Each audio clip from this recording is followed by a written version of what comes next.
Pizza. My friends know that I hate it, but most of the world knows that Dave Portnoy has an affinity for it.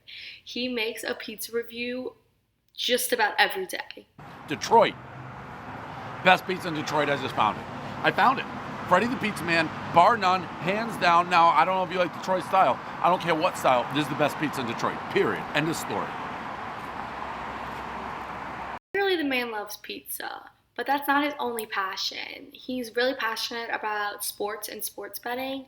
So, 10, 15 years ago, he decided that he was going to start a newspaper called Barstool Sports that informed sports bettors. He started off with 100 newspaper stands that he set up himself.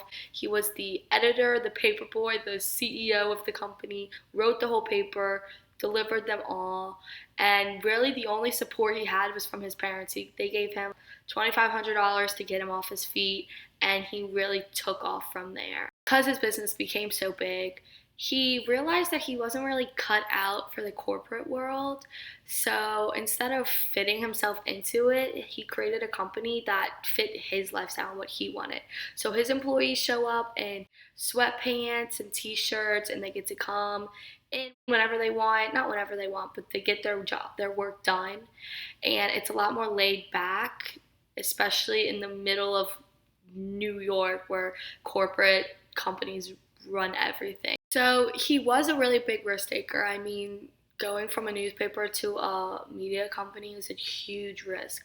But he did realize that he was not the best person to run his company. So ultimately, he ended up selling a portion of it. And a new person, Erica Nardini, became the CEO, and she works hand in hand with Dave. Finally, the day has come to announce our new CEO, my boss, big old balls, Erica Nardini. Erica Nardini, CEO Barstool.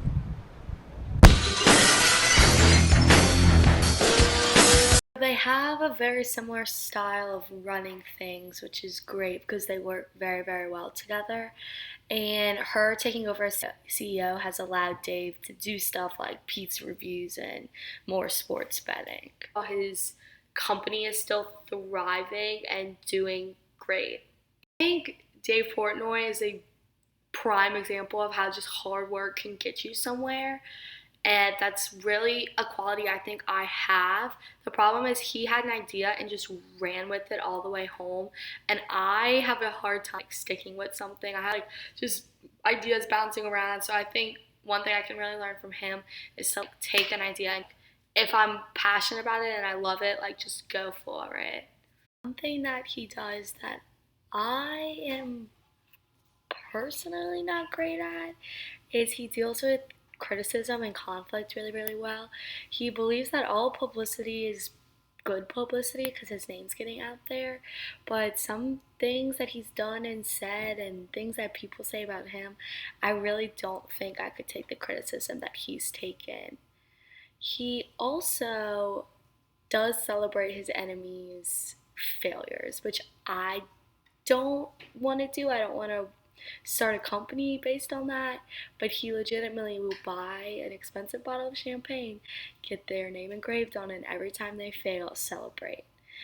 So he's very, very bold, and I think a certain amount of boldness is good, but I don't think I ever will or want to be as bold as Dave Portnoy is. He's a softie though. He started the Barstools Fund, which has raised over $29 million for entrepreneurs during the COVID-19 pandemic. I'd love to be in the position where I can do the same thing, have a $29 million charity for entrepreneurs while reviewing pizza every day and betting on sports and stock market and anything in between. Just being able to have a company but still do the things that I love is what I aspire to do, and Dave Portnoy did it, which is really awesome.